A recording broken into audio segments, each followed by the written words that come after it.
আজই ডাউনলোড করুন আর এনজয় করুন আপনার পছন্দের শো। ফুলকির শেষের দিনের কাউন্টডাউন শুরু।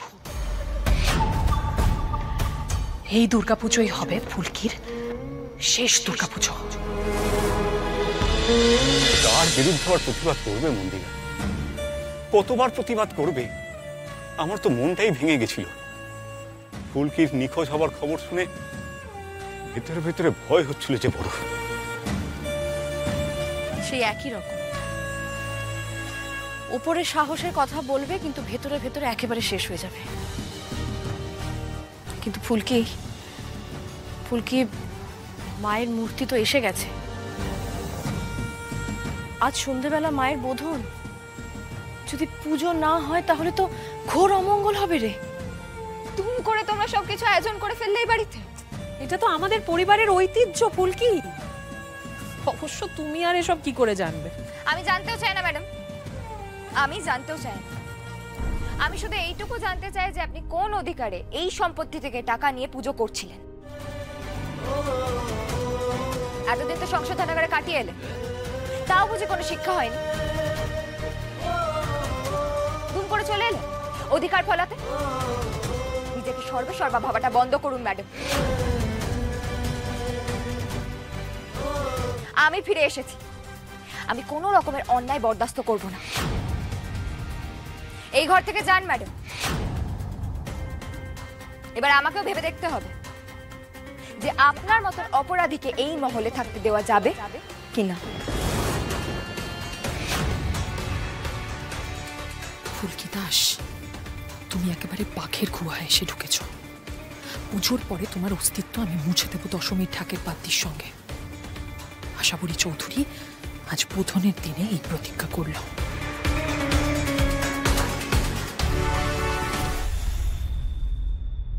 রাজকুমারী, আপনি যে ফিরে এসেছেন তাতে আমরা কতটা যে খুশি সেটা বলার নয়। আপনার নিখোঁজ হওয়ার খবরে আমরা সবাই ভয় পেয়ে গিয়েছিলাম। তারপর আবার ম্যাডাম ফিরে এলেন, সেই ভয়ের দিনগুলো যেন ফিরে এসেছিল, এটাই মনে হচ্ছিল। মা আমি ঘরে যাচ্ছি, আমার খুব ক্লান্ত লাগছে।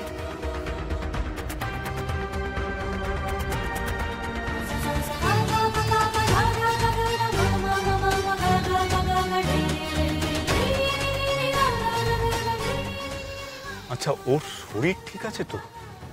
শরীরের আর কি দোষ বলো তো? শরীর নয় রে ধান,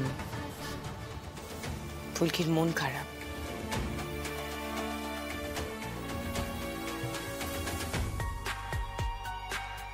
মায়ের মূর্তি দেখে ওর ভাইয়ের কথা মনে পড়ে গিয়েছে।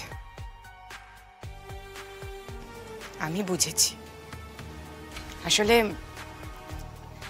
আমাদের নবাবগঞ্জের পুজোয় সবসময় তথা তো নিজে হাতে সবকিছু করত, আর রোহিত আর তমাল ওর সঙ্গে সঙ্গে থাকতো।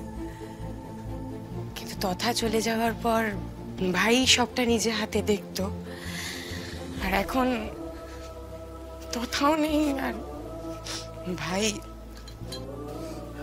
ভাই, আমাদের সবার প্রচন্ড খারাপ লাগছে রে, কিন্তু মায়ের পুজোটা তো বন্ধ করা যায় না বল। ফুলকিকে একটু সামলানোর জন্য সময় দেওয়া উচিত। ও ঠিক বুঝবে রে, ঠিক বুঝবে।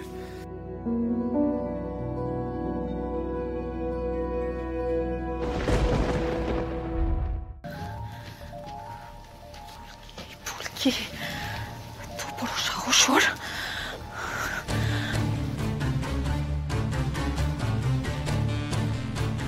ম্যাডাম, এই কথাটা স্পষ্ট করে আপনি জেনে নিন যে এই বাড়িতে আপনি পুজো করতে পারবেন না। যখন এই পুরো মহলের সব সম্পত্তি আমার।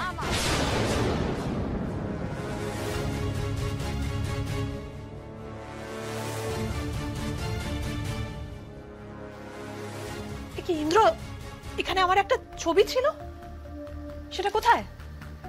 কে সরালো সেটা? কে আবার সরাবে?